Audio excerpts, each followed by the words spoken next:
Hello students, welcome to my YouTube channel educational Sanjeevani. My self Rishabh Singh. और आज का जो अपना टॉपिक है वो होगा प्रकाश के अपवर्तन से संबंधित कुछ घटनाएं, वो अपन इस वीडियो के अंदर देखेंगे। ठीक है, पहले मैं बात करूं प्रीवियस पार्ट की। पिछले जो वीडियो के अंदर अपन ने बातें की थी वो अपन देख लेते हैं। तो अपन ने बातें की थी अपवर्तन या अपवर्तनांक से संबंधित कुछ महत्वपूर्ण बिंदुओं की। वो महत्वपूर्ण बिंदु जो अपने थे वो कंप्लीट हो चुके थे और अपन ने बहुत सी बातें उनसे सीख ली थी। ठीक है, तो अब उन्हीं को अपन आगे लेते हुए एक नोट में एक पॉइंट लिखवाना जरूरी है, तो वो आप देख लोगे। वैसे 2 पॉइंट है वो, तो वो मैं आपको पहले बता देता हूँ, उसके बाद में जो आज का टॉपिक है वो अपन स्टार्ट कर लेंगे। ठीक है, तो नोट के अंदर एक पॉइंट आप देखोगे, लिखोगे क्या। देखो, आपको पता है कि प्रकाश के परावर्तन की घटना के अंदर, प्रकाश के परावर्तन की घटना के अंदर केवल तीव्रता है वो सामान्यतः घटती है, बोले तो परिवर्तित होती है। लेकिन जो अपन बोलते हैं कि प्रकाश के अपवर्तन में कौन कौन सी चीजें बदलती है, वो अभी तक अपन ने नहीं देखा है। प्रकाश के परावर्तन में तीव्रता क्यों बदलती है, तो आपको पता है कि जो अंतरा पृष्ठ है, जो पृष्ठ होता है जो दोनों माध्यमों को अलग अलग करता है, वहां पे जो दर्पण होता है, तो वो दर्पण क्या कर लेता है, वो परावर्तक पृष्ठ क्या करता है, वो प्रकाश की कुछ तीव्रता, कुछ ऊर्जा का अवशोषण कर लेता है। ठीक है, जिसके कारण तीव्रता घट जाती है। लेकिन माध्यम के परिवर्तित नहीं होने से वेग परिवर्तित नहीं होता है, क्योंकि वेग का मान माध्यम पर निर्भर करता है। ठीक है, और वेग के परिवर्तित नहीं होने से तरंग दैर्घ्य परिवर्तित नहीं होती है, और तरंग दैर्घ्य के परिवर्तित नहीं होने से आवर्ती भी है वो परिवर्तित नहीं होती है। लेकिन यहाँ आप देखोगे कि प्रकाश के अपवर्तन की घटना में, वो बहुत ही इंपॉर्टेंट क्वेश्चन भी लिखवाऊंगा और आरबीएससी बोर्ड में ये पूछा भी हुआ है। आपको मैं क्वेश्चन के जरिए सिखा दूंगा, जस्ट इसके नीचे मैं क्वेश्चन बता दूंगा आपको। देखो कौन कौन सी बातें हैं जो बदलती नहीं है। तो देखो, ये मैंने बना दिया अंतरा पृष्ठ, ये माध्यम हो गया अपना पहला माध्यम ले लेते हैं अपन, और ये वाला माध्यम हो जाएगा अपना दूसरा। ठीक है, माध्यम 1 व माध्यम 2 आपके समझ में आ गए होंगे। ठीक है, और यहां मैंने ये प्रकाश की किरण क्या है, इस पे आपतित करवा दी है। ठीक है ना। चलो, अब मेरे को एक बात आप ये बताओ कि प्रकाश की जो किरण है वो एक माध्यम से दूसरे माध्यम में गति करेगी, यानी माध्यम परिवर्तित हो रहा है। और माध्यम परिवर्तित हो रहा है तो क्या परिवर्तित हो रहा है, वेग परिवर्तित हो रहा है। यहाँ वेग v1 है तो यहाँ वेग क्या आएगा, v2 आएगा।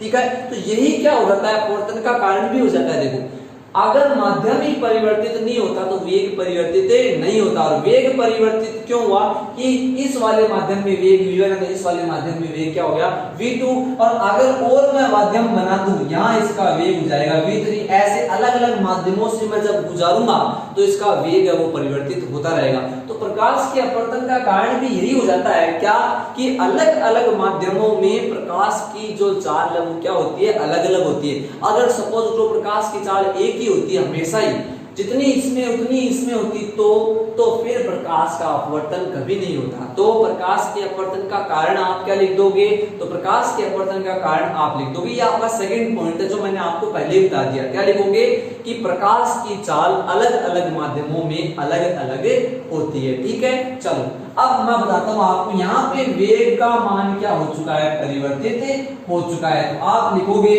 वेग तो बदलता है, वेग बदलेगा। ठीक है, वहां वेग नहीं बदलता था परावर्तन में, लेकिन अपवर्तन में वेग बदलता है। ठीक है, सेकंड पॉइंट आपको पता है वेग समानुपाती होता है तरंग दैर्घ्य के, किसके, तरंग दैर्घ्य के। तो वेग के परिवर्तित होने से तरंग दैर्घ्य भी उसी अनुपात में क्या हो जाती है, परिवर्तित हो जाती है। तो आप लिखोगे तरंग दैर्घ्य वो भी क्या होगा, तरंग दैर्घ्य का मान भी परिवर्तित होगा। हाँ, यहाँ पे अंतरा पृष्ठ पे क्या होता है, कुछ ऊर्जा का अवशोषण होता है, तो तीव्रता भी बदलती है। तो आप इस बात को याद रखोगे, परावर्तन हो अपवर्तन हो तीव्रता बदलेगी, क्योंकि अंतरा पृष्ठ कुछ ऊर्जा का क्या कर लेता है, अवशोषण कर लेता है। तो यहाँ आप लिखोगे तीव्रता बदलेगी, तीव्रता है वो बदल जाएगी, लेकिन आवृत्ति है वो बदलती नहीं। ये याद आप रख लोगे।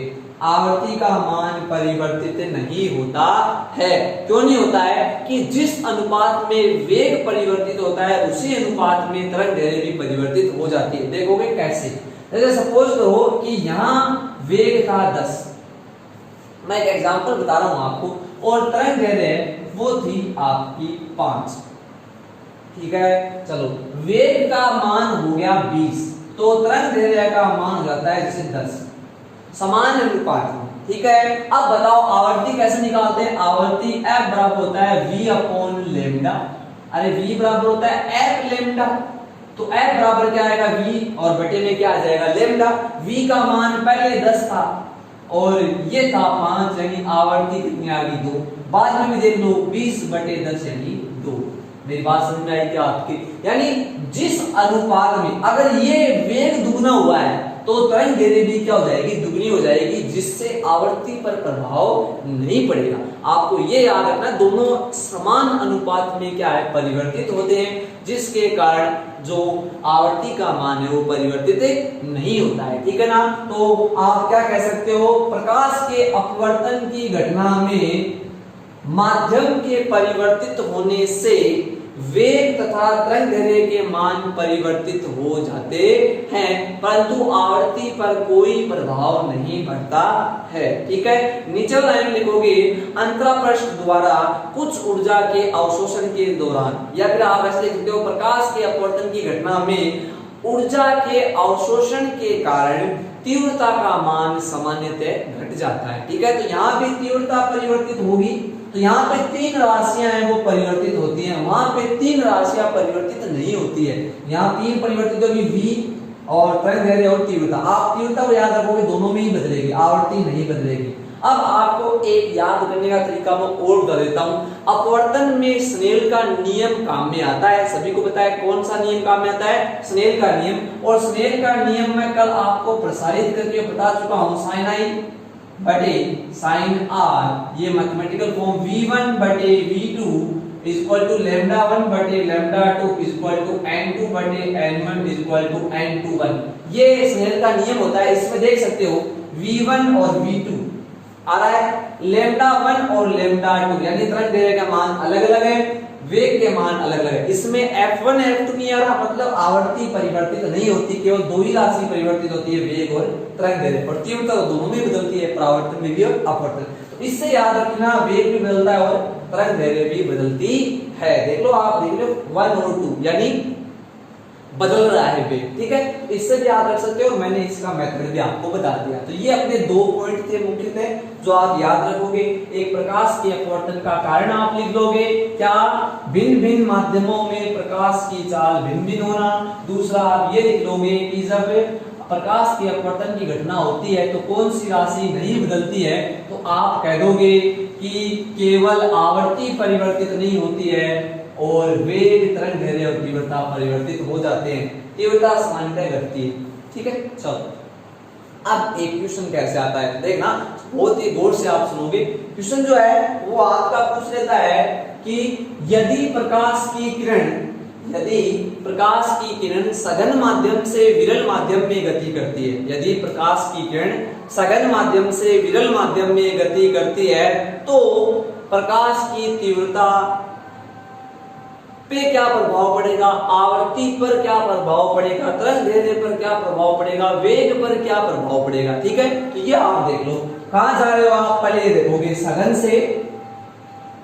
सघन से आप विरल माध्यम की ओर गति कर रहे हो। किस माध्यम की ओर? विरल माध्यम की ओर। देखना, ध्यानपूर्वक सुनोगे आप इसे। सघन से विरल में आप जा रहे हो। सघन का मतलब क्या है? पास पास। सघन का मतलब क्या है? पास पास। और विरल का मतलब क्या है? दूर। ये मैंने आपको बता दिया था बातें। और एक बात और है, सघन से विरल में जा रहे हो, माध्यम परिवर्तित हो रहा है, अपवर्तन हो रहा है। सभी को पता है अपवर्तन में ही 2 माध्यम आते हैं, परावर्तन में तो एक ही माध्यम रहता है। ठीक है, अब देखो सघन का मतलब है पास पास। देखो सपोज करना, जैसे ये बहुत ही पास पास मैंने कण बना रखे हैं, दिखाई दे रहा होगा ये, और मैं इनके बीच में गति कर रहा हूं, तो बताओ क्या मैं इनके बीच में आसानी से गति कर पाऊंगा? बिल्कुल भी नहीं कर पाऊंगा।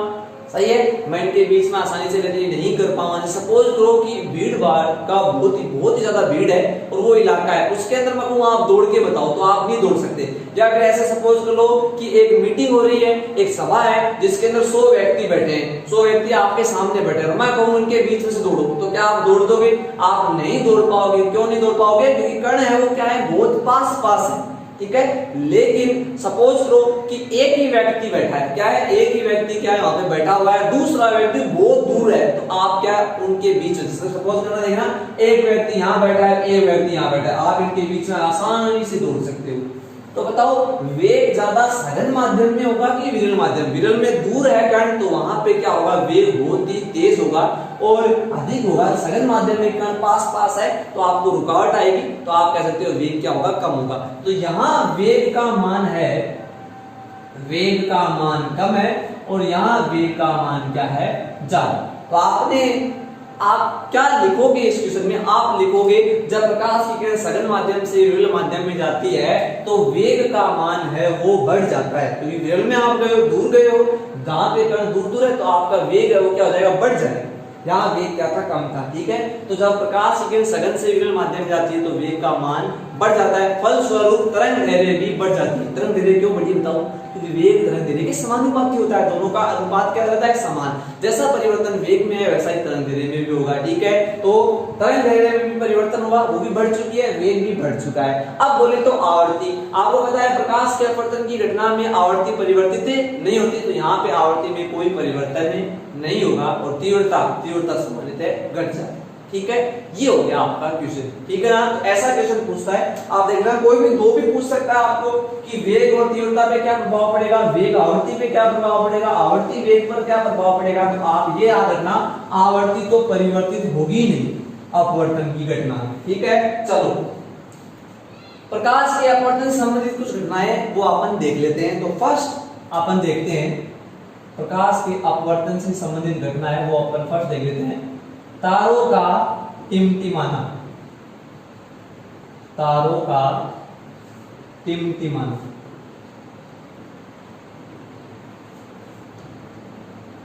तारों का टिमटिमाना, ठीक है।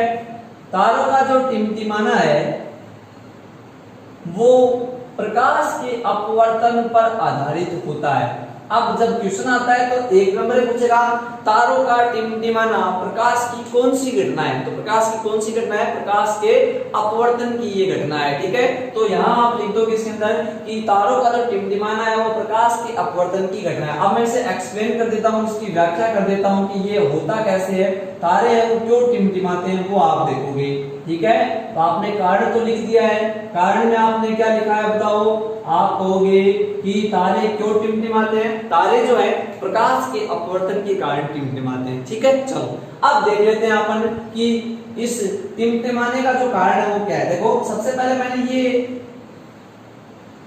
गोलाकार पृथ्वी बना दी, देखो ऐसे, ठीक है, ऐसे, और यहाँ इस सतह के ऊपर आपन रहते, ये हो गया प्रेक्षक जो तारों को देखेगा, ठीक है ना। यहां मैंने क्या बना दिया, ये प्रेक्षक बना।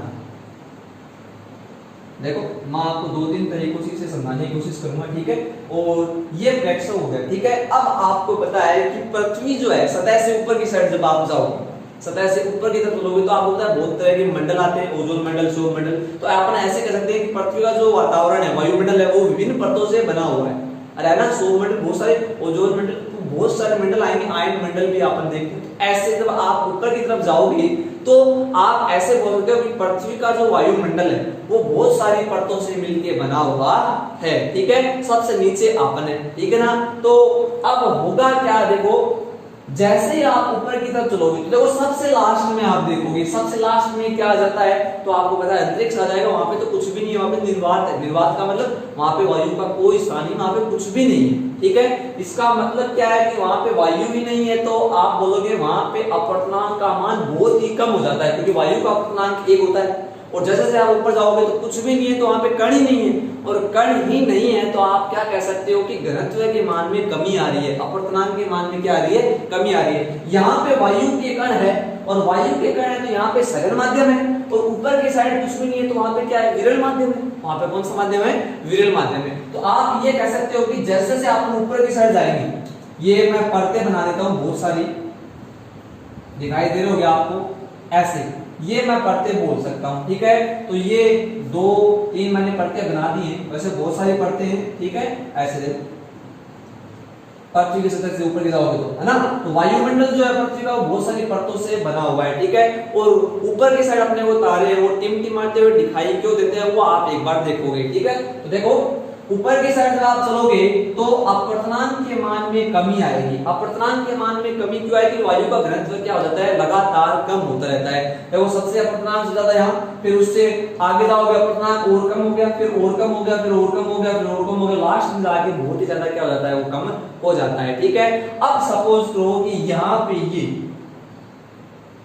ये मैंने क्या बना दिया, एक स्टार बना दिया, दिखाई दे रहा होगा आपको, ये मैंने एक तारा बना दिया, ठीक है। अब होगा क्या, इससे जो प्रकाश चलेगा, इसे जो प्रकाश ऐसे चलेगा, ठीक है। यहां तो कुछ भी नहीं है, इसका मतलब ये विरल माध्यम है, और ये क्या है, फिर सघन माध्यम है। फिर जब यहां से इसके नीचे की साइड आएगा तो ये सघन हो जाएगा और ये विरल हो जाएगा, फिर नीचे की साइड आएगा तो फिर ये विरल हो जाएगा, ये सघन हो जाएगा, क्योंकि नीचे की साइड सबसे ज्यादा सघन है, फिर विरल, फिर सघन, फिर विरल, दोनों की अपन तुलनाएं कर रहे हैं। सबसे ज्यादा सघन यहाँ और विरल सबसे कम यहाँ, ठीक है। ये विरल तो ये सघन, अब इन दोनों की बात करेंगे तो ये फिर विरल हो जाएगा, ये सघन हो जाएगा, ठीक है। ऐसे तो प्रकाश की किरण जब तारे से निकल के पृथ्वी की आंखों पर यानी अपनी ओर आएगी, वायुमंडल को पार करके वायुमंडल को में संचरित होती हुई, तो आप क्या कहोगे, विरल से सघन में आ रही है। किसमें आ रही है, विरल से सघन में, ये देखो, ठीक है। विरल से कहां आ रही है, सघन के अंदर ये आ रही है, और विरल से सघन में आएगी, सघन का मतलब पास, तो ये अभिलंब की साइड झुकेगी, अभिलंब की तरफ ये क्या है, झुक जाएगी, तो और मुड़ेगी, ऐसे मुड़ते हुए है ना, बार बार इसका क्या होगा, अपवर्तन होगा, ये अपने पास पहुंचेगी। तो देखो ये तो मैंने आपको बता दिया। अब देखो इसी को मैं यहाँ थोड़ा सा ज्यादा समझाने की कोशिश करूंगा, आप यहाँ देखोगे, देखना ये मैंने परत बनाई, ठीक है, और ये मैंने प्रकाश की किरण बना दी। जब पहले वाली परत से इसका क्या होगा, अपवर्तन होगा। देखो मैं इसका ये अभिलंब बना देता हूं, यहाँ पे जाना इसे ऐसे चाहिए था, लेकिन ये थोड़ा सा मुड़ गई, ठीक है ना। अब आपको क्या लगेगा, आप ये देखो, ध्यान से देखना इस चीज को, कि जब इसका अपवर्तन यहां पे होगा, यहां देखो मैं इसे थोड़ा सा ढंग से आपको क्लियर करने की कोशिश करूंगा। ये प्रकाश की किरण आई आगे, और यहां आपने क्या खींच दिया, ये अभिलंब आपने खींच दिया, ठीक है। अब जाना इसे ऐसे चाहिए था, ऐसे, लेकिन ये हो गई अपवर्तित, अपवर्तित हो गई, इसका मतलब ऐसे इससे आ जाना चाहिए था, लेकिन देखो यहां भी अपवर्तित होगी, यहां भी अपवर्तित होगी, यहां भी अपवर्तित होगी, यहां भी अपवर्तित होगी। क्यों, क्योंकि इन परतों का अपवर्तनांक अलग अलग है, तो ये अलग अलग माध्यम की तरह व्यवहार करेंगे। तो देखो मैं पहले की बात करूं केवल यहां वाले की, तो देखो ये प्रेक्षक को कैसे यहां से आ रही, तो प्रेक्षक को क्या लगेगा कि ये जो प्रकाश है कहां से आ रहा है, यहां से आ रहा है, तारा इसे यहां लगेगा, ऐसे, समझ रहे हो बात को। फिर क्या होगा, जब ये यहां से अपवर्तित हुए तो ये ऐसे आएगी, फिर ऐसे, तो तारे की जो आभासी स्थिति है फिर इसे यहां लगेगी ऐसे, फिर देखो यहां से दोबारा अपवर्तन होगा तो फिर ये ऐसे आएगी, अभिलंब के पास आती जा रही, देख सकते हो आप। तो तारे की जो स्थितियां हैं, वास्तविक स्थिति और आभासी स्थिति, वो क्या है, लगातार बदल रही है, लगातार क्या हो रही है, बदल रही है। तारे बहुत दूर है, तारे अपने से क्या है, बहुत अनंत पे मान सकते हैं, और आपको पता है जब वस्तु अनंत पे होती है तो उसका प्रतिबिंब कैसा बनता है, उसका प्रतिबिंब बनता है बिंदुवत, बहुत ही छोटा बिंदु प्रतिबिंब उसका बनता है। तो यहाँ पे आप बोल सकते हो तारे का जो प्रतिबिंब हमारी आंखों पे बनेगा, अपनी जो आंखें हैं उस पे जो तारे का प्रतिबिंब बनेगा, रेटिना भी बनता है, आपको पता है। देखो मैं अगर ये नेत्र की बात करूं तो ये आपकी आंख होगी, पुतली वगैरह सारी चीजें मैंने डिटेल में नहीं बताई एक बार आपको, तो आप एक बार सोच लो, कॉर्निया हो गया, ठीक है, वहां पे पुतली वगैरह सब बता दी। ये लास्ट जो इसकी स्क्रीन यानी ये पर्दा जो है, ठीक है, इस पर्दे को अपन बोलते हैं क्या,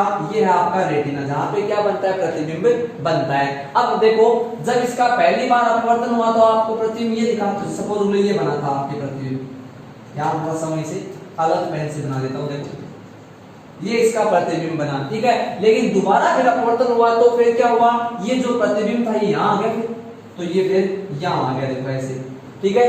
फिर तीसरी बार अपवर्तन हुआ तो फिर प्रतिबिंब दोबारा क्या हो गया, फिर और कहीं जगह चला गया। मेरी बात समझ में आ रही है? तो प्रतिबिंब जो है वो रेटिना पे लगातार क्या कर रहा है, गति कर रहा है। रेटिना पे गति करने का मतलब क्या है, प्रतिबिंब कभी आपको यहाँ दिखाई दे रहा है, कभी यहाँ दिखाई दे रहा है, कभी यहाँ दिखाई दे रहा है, इसका मतलब वो कंपन कर रहा है, वो दोलन गति कर रहा है, एक जगह स्थिर नहीं है। और एक जगह स्थिर नहीं है इसका मतलब हिल डुल रहा है वो, और इस हिलने डुलने को अपन क्या बोलते हैं, तारों का टिमटिमाना, कि उसकी जो रोशनी है वो कभी बढ़ रही है, कभी क्या हो रही है, कम हो रही है, ठीक है।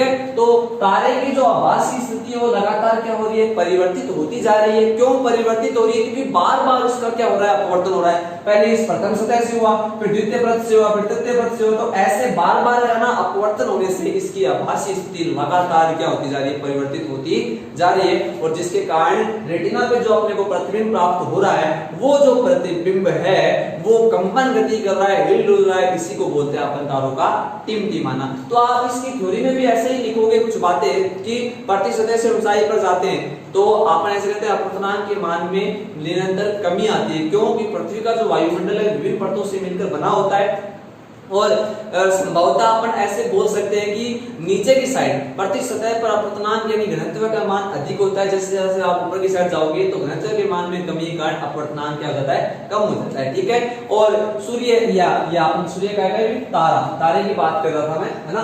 तो तारे से आने वाला जो प्रकाश है वो निरंतर क्या होता रहता है, अपवर्तित होता रहता है। क्यों अपवर्तित होता है, क्योंकि जो किरण है वो विरल से सघन माध्यम में आती है तो अभिलंब की तरफ झुकती रहती है। तो किरणें वो बार बार मुड़ती है अभिलंब की साइड, तो उसकी आभासी स्थिति लगातार परिवर्तित होती है। और रेटिना पे उसका जो प्रतिबिंब बनता है, बिंदुवत प्रतिबिंब जो बनता है, वो लगातार कंपन गति करता है, हिलता डुलता रहता है, जिसके कारण अपने को ऐसा लगता है कि उसकी आभासी स्थिति क्या है, लगातार परिवर्तित हो रही है। और इस हिलने डुलने को अपन क्या बोल देते हैं, तारों का टिमटिमाना, ठीक है। तो ये आप देख लेना। अब अपन चल देते हैं इसके सेकंड पॉइंट पे, यानी सेकंड जो घटना है वो अपन देख लेते हैं। ये आपके थोड़ी बहुत समझ में आई होगी, आपसे दोबारा पढ़ना, नोट्स आपको उपलब्ध करवा दिए गए हैं। नोट्स की हेल्प से आप इसे समझने की कोशिश करोगे, वीडियो को देखोगे और फिर आप समझने की कोशिश करोगे तो आपकी बातें समझ में आएगी, ठीक है। चलो अब अपन देख लेते हैं सेकंड जो इसका पॉइंट है वो क्या है। तो सेकंड पॉइंट है द्रव्य से भरे हुए, द्रव्य से भरे हुए पात्र का पैंदा ऊपर की ओर उठा हुआ दिखाई देना, ऊपर की ओर उठा हुआ, ऊपर की ओर उठा हुआ दिखाई देना, ऊपर की ओर उठा हुआ दिखाई देना। तो पात्र का जो पैंदा है वो ऊपर क्यों उठा हुआ क्यों दिखाई देता है, तो कारण में आप लिख दोगे क्यों दिखाई देता है, प्रकाश के अपवर्तन के कारण जो द्रव्य से भरे पात्र का पैंदा है वो ऊपर की ओर उठा हुआ दिखाई देता है। अब देखो मैं इसकी व्याख्या कर देता हूं कि ऐसा हुआ क्यों, मैं इसे थोड़ा सा एक्सप्लेन कर दूंगा, देखना।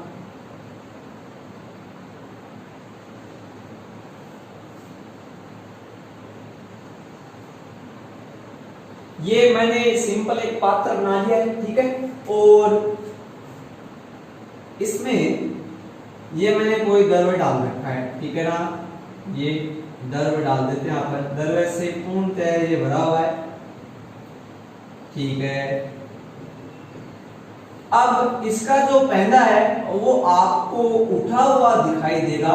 कब उठा हुआ दिखाई, आप एकदम ऊपर से देखोगे तो आपको उठा हुआ दिखाई नहीं देता, लेकिन थोड़ा सा आप इसे टेढ़ा यानी तिरछा देखते हो तो आपको ये है ना, दूर से देखोगे तो आपको क्या होगा, ये मतलब उठा हुआ दिखाई देता है। तो देखो कैसे ये घटना संभव होती है वो आप देखोगे।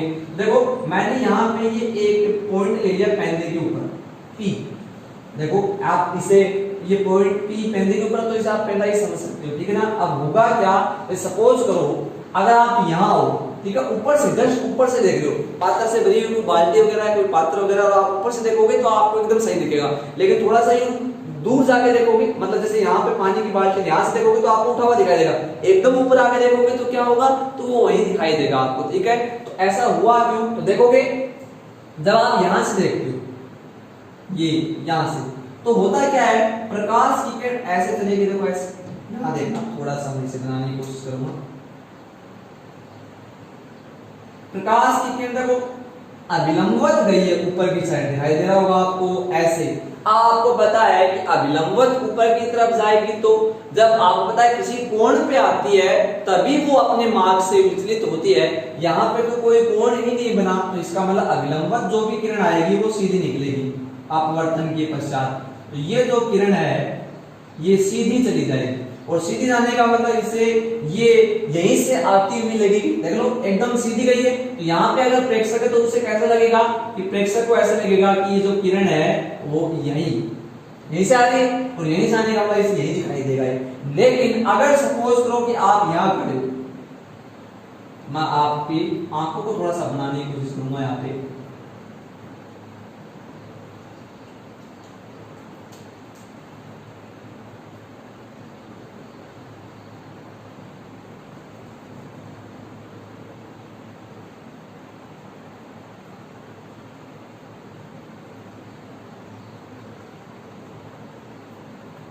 ठीक है। और आप यहां से देखोगे, थोड़ा सा टेढ़ा आप मान सकते हो, ठीक है।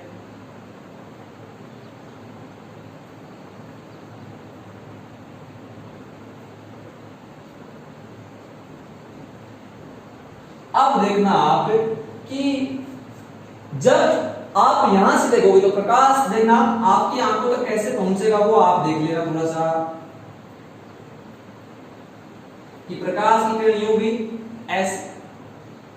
हाँ, अब बताओ ये वाला कौन सा माध्यम है, आपको पता पानी है, तो ये सघन की तरह व्यवहार करेगा, और बाहर की साइड क्या है, वायु है, तो ये विरल की तरह व्यवहार करेगी, ठीक है। और प्रकाश की किरण सघन से विरल में जा रही है, यहाँ भी ये सघन से विरल में जा रही है, लेकिन अभिलंबवत आपतित हो रही है। अभिलंबवत का मतलब आप क्या बोल सकते हो, आई का मान 0 हो गया, आई का मान 0 हो गया तो आर तो बनना ही नहीं है फिर। लेकिन यहाँ पे किसी कोण पे जा रही है, ऐसे तिर्यक ये आपतित हो रही है, तो अगर मैं यहाँ पे इसका अभिलंब बनाऊं तो देखो मैं इसका ये अभिलंब बना देता हूँ, ये किसी कोण पे आपतित हो रही है, तो सघन से विरल में यानी पास से दूर, तो दूर का मतलब दूर, तो ये जानी ऐसी थी लेकिन ये जाएगी कैसे, देखो ये दूर होगी,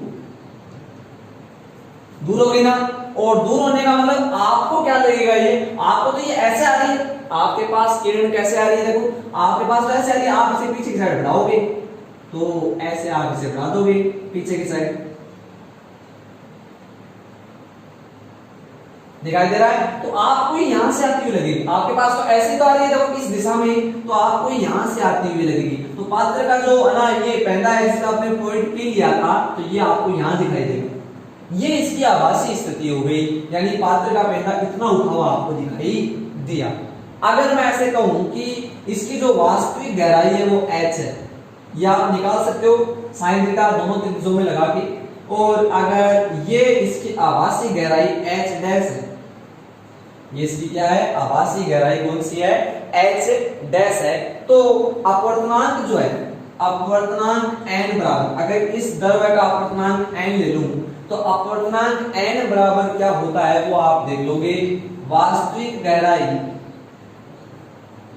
वास्तविक गहराई अपॉन आभासी गहराई, यानी वास्तविक स्थिति अपॉन आभासी स्थिति देख सकते हो, यानी n इक्वल टू आ जाएगा h अपॉन h डैश। आपको कह रहा है कि ये जो वास्तविक गहराई सभी को पता है, बाल्टी के ना जो पेंदे की गहराई वो आप है ना उसे मेजर कर सकते हो, उसे नाप सकते हो आप ना, तो सपोज ये 10 है तो, और इसका अपवर्तनांक कितना है 5, तो आप ये बता सकते हो कितना उठा हुआ ये दिखाई देगा। तो देखो h डैश बराबर आभासी गहराई आएगी h बटे n, वास्तविक गहराई बटे अपवर्तनांक। देखना तो सपोज करो पानी है, पानी आपने डाल रखा है किसके अंदर, आपने बाल्टी के अंदर पानी डाल रखा है, और बाल्टी की जो आप ऐसे कर दो जो गहराई है वो कितनी है 10, कितनी है 10, और पानी का अपवर्तनांक कितना होता है सभी को पता है 1.33 वो होता है, ठीक है। तो आप क्या करोगे, अगर आपको निकालना है कि कितना ये ऊंचा दिखाई देगा, यानी h डैश आपको निकालना है, तो 10 बटे 1.33 ये आप भाग दे देना, तो ये वाली गहराई आपकी आ जाएगी, ये वाली गहराई आ जाएगी। सपोज कर लो कि ये वाली जो गहराई है वो ये 4 आ गई, कितनी आ गई है, सपोज लो 4 आ गई, तो नीचे से कितना उठा हुआ दिखाई देगा ये 6, ठीक है ना। तो अगर 10 मीटर या 10 सेंटीमीटर आप बोल सकते हो कि 10 सेंटीमीटर की अगर बाल्टी है, होती नहीं है लेकिन मानना है 10 सेंटीमीटर की बाल्टी है, तो ये आभासी गहराई 4 आई, तो इसका मतलब 6 सेंटीमीटर ऊपर की तरफ वो आपको दिखाई दे रहा है। तो वो एक अलग बात होगी, एक सूत्र हो गया, आप ध्यान रख लेना। हाँ, तो ये था आपका कि द्रव्य से भरे पात्र का पैंदा ऊपर की तरफ उठा हुआ क्यों दिखाई देता है, क्योंकि देखो प्रकाश की जो किरण है जो इस पैंदे से चलती है, यहाँ से जो किरणें चलेगी अगर वो अभिलंबत जाएगी तो उसका अपवर्तन नहीं होगा और प्रेक्षक को ये पैंदा यही दिखाई देगा, लेकिन अगर वो तिर्यक रूप से आपतित होगी तो अभिलंब से दूर हटेगी और अभिलंब से दूर जाने के कारण आपको क्या है, उसकी आभासी स्थिति दिखाई देगी। तो ये थी आपकी क्या कि अगर ये किरण ऐसे गई तो सघन से विरल माध्यम में चली गई और सघन से विरल में जाने का मतलब दूर जाएगी, ऐसे दूर, तो अभिलंब से दूर हो चुकी है और आपको इसकी आभासी स्थितियां दिखाई। ठीक है, ये दो घटनाएं बाकी अपन डिस्कस कर लेंगे कल। ठीक है।